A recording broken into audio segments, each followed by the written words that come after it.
So there's some interesting news coming out of Texas about a pretty important election that's now starting to get quite a bit of press. Ted Cruz to get massive bailout from the Club for Growth, it's a right-wing group, because the race has tightened. So you have running for U.S. Senate in Texas, you have Ted Cruz, of course. Me, I'm Ted Cruz, me. Smarmy douchebag.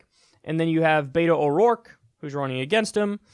Now, this is noteworthy because the fact that a right-wing group like Club for Growth feels like they need to give Ted Cruz a lot of money shows that they're shook. The Cruz campaign is shook, and the right-wing groups agree that, oh shit, there is reason to be concerned. There was a recent poll that came out that had Beto ORourke within 4 points of Ted Cruz. Wow. So this is Texas we're talking about. It shouldn't even be a competitive election. That's the point, is that in Texas it should just be, easily the Republican wins. But no, Beto ORourke is creeping up on Cruz, and he's within striking distance. Now, there's a lot I want to say about that. So that is interesting because of the demographics of Texas, and it should be an easy Republican win. But listen, my take on it is Ted Cruz is uniquely bad at being a politician. Like, he might be the worst politician I've ever seen. And maybe that's a little too strong. Hillary Clinton's up there too. But there's something about him that just gets people who even might ideologically align with him. They just walk away from listening to him like, oh God, that guy grates on my nerves, man. So Cruz might be uniquely bad enough where he really can get knocked off by Beto ORourke. But I'm of the belief that Cruz is so bad as a politician that even though it's Texas, Beto should already be up like 5 to 10 points. Now, mainstream media would hear this and they'd laugh. Oh, it's Texas. True, it's Texas.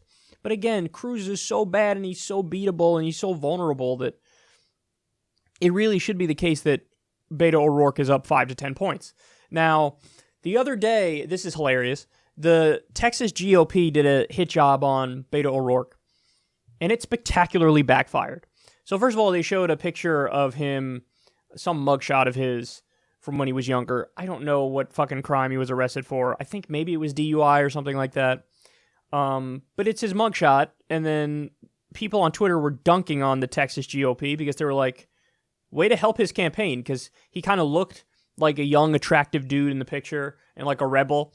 And then they fucking also released a picture of Beto ORourke back when he was trying to be in like a band when he was in high school or college or whatever. And it was like punk rock or some shit. But again, people were like, you're doing campaign ads for him. This is like, this isn't going to hurt him as much as you think it's going to hurt him. See, they're playing the old school political game where shit like this used to have a big impact. I mean, if you back in the day, if you released a mugshot of somebody, yeah, that probably would have tanked their campaign. Dude, it's not the 1970s and 1980s anymore. That's not what the politics of today is like. The politics of today is a lot more rough around the edges. And there's a lot more just like, haymakers being thrown. And Trump has a lot to do with that too. He broke every rule of conventional politics, and then we learned, oh shit, there are no rules of conventional politics. So you can win, and you can win being as aggressive as you want, and you can win being as dickish as you want.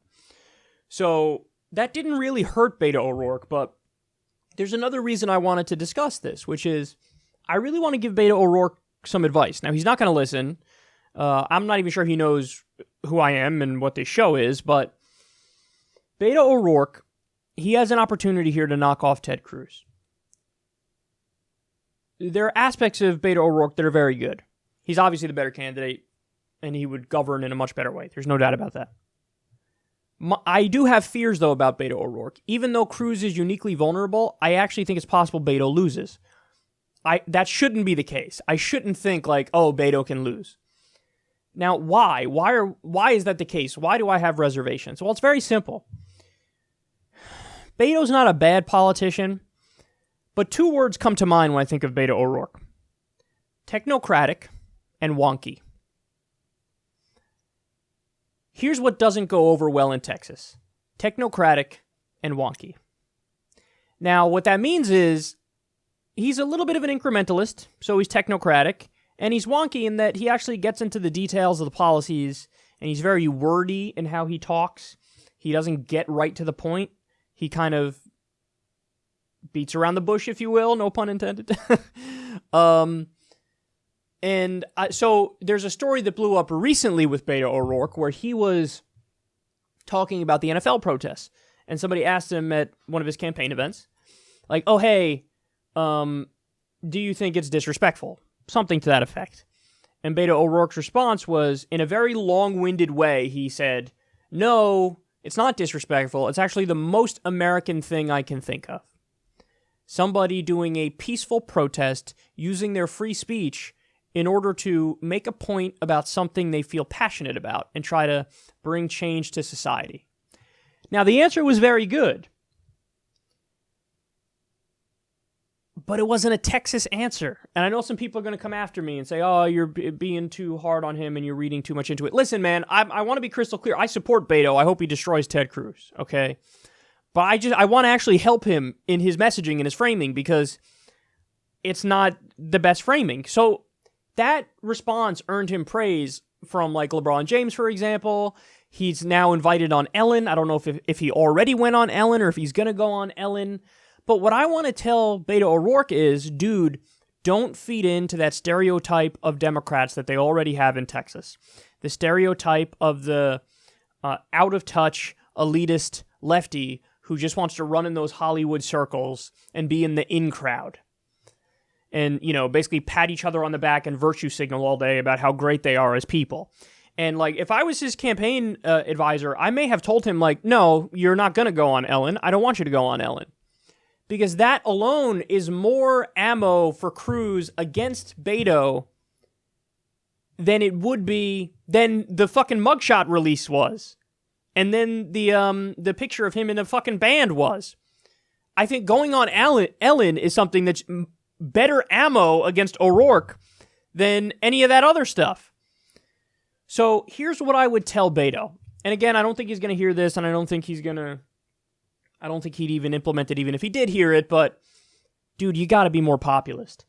I remember back, there was a time when we were considering back when I was with Justice Democrats, Cenk Uygur was with Justice Democrats, we were considering making Beto ORourke a Justice Democrat. And there was an issue where we tried to get him to sign on to, what is it, HR 676, whatever the Conyers Medicare for All bill was in Congress. He supports Medicare for All, but he says, I don't support that exact version of Medicare for All. I don't agree with the details of that particular version of Medicare for All, so I'm not going to sign on to support it. This is what I mean when I say he's too wonky and too technocratic. His heart's in the right place. He's like, oh no, I do support Medicare for All. I do. I just don't support that particular version of it. That level of nuance and wonkiness is not, like, my advice to him would be sign on to that bill, and then later on in the negotiating process, if we make some tweaks and changes, yeah, have your say and tell people exactly what it is that the version of it you support. Totally fair, totally fine. But you're getting too mired in the details, and you're not populist enough. So you need to fire up. There is such a strong working class streak in red states. Look at what happened in West Virginia with the teacher strike. And candidates, by the way, in red states who are Republicans who went against the teacher strikes, they're getting their clocks cleaned. So there's this hardcore, blue collar, salt of the earth, union style left-wing voter. These are populist left voters. And Beto ORourke, I fear, is sounding too much like a Washington, D.C. Democrat, a technocratic, wonky Democrat, even though his heart is in the right place, then he is sounding like a populist Democrat. So I would tell Beto, you got to be more plain spoken.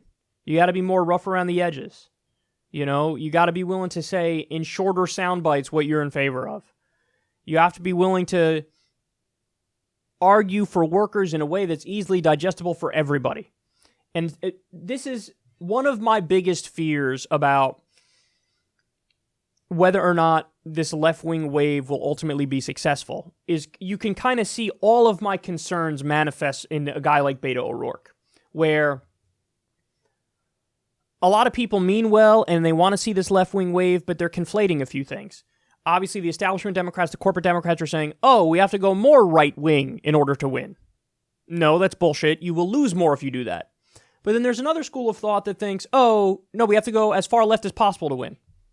No, that's not true either. You have to go populist left. What that means is take the issues where the American people already agree in a left-wing direction, and there are a lot of them. Medicare for all, free college, living wage, end the wars, New Deal.